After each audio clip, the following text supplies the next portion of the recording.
도널드 트럼프 대통령의 우크라이나 스캔들과 관련한 탄핵안이 미 상원에서 부결됐습니다. 이로써 지난해 9월 야당인 민주당의 탄핵 조사 개시 이후 4개월 반 만에 모든 탄핵 절차가 종결됐고 트럼프 대통령은 계속 대통령 업무를 수행하게 됐습니다. 워싱턴에서 윤석희 특파원입니다. 미 상원은 현지 시간으로 5일 도널드 트럼프 대통령의 우크라이나 스캔들과 관련해 하원이 제기했던 탄핵안을 부결시켰습니다. 상원은 오늘 오후 4시 본회의를 열어 이번 스캔들과 관련해 적용됐던 권력 남용, 의회 방해 혐의에 대해 각각 표결을 진행했습니다. 권력 남용 혐의의 경우 52대 48, 의회 방해 혐의는 53대 47로 부결됐습니다. 공화 민주 양당의 상원 의석수 분포대로 결과가 나온 겁니다. 탄핵안이 가결되기 위해서는 상원 정족수 100명 가운데 3분의 2인 67표 이상의 찬성이 필요했습니다.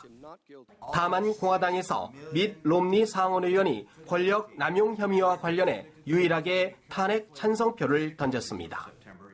표결에 앞서 롬니 의원은 이번 결정은 자신이 했던 결정 가운데 가장 어려웠다며 비난을 크게 받을 수 있지만 양심의 문제였다고 강조했습니다.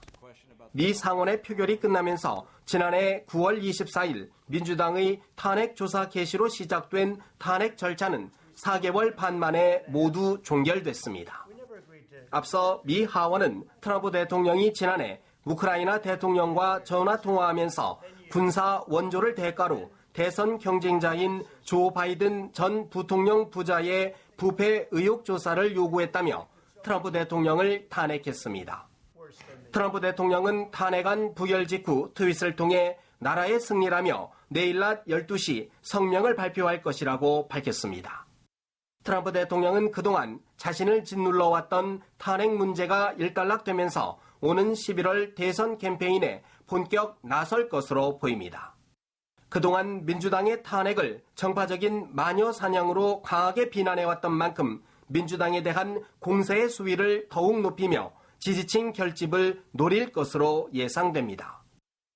민주당의 경우 상원의 수적 열세를 감안할 때 사실상 부결을 예상하는 분위기였지만 탄핵 추진 이후 여론의 확실한 지지를 얻지 못했다는 점에서 후폭풍이 일 수 있다는 관측이 나옵니다. 워싱턴에서 연합뉴스 TV 윤석입니다.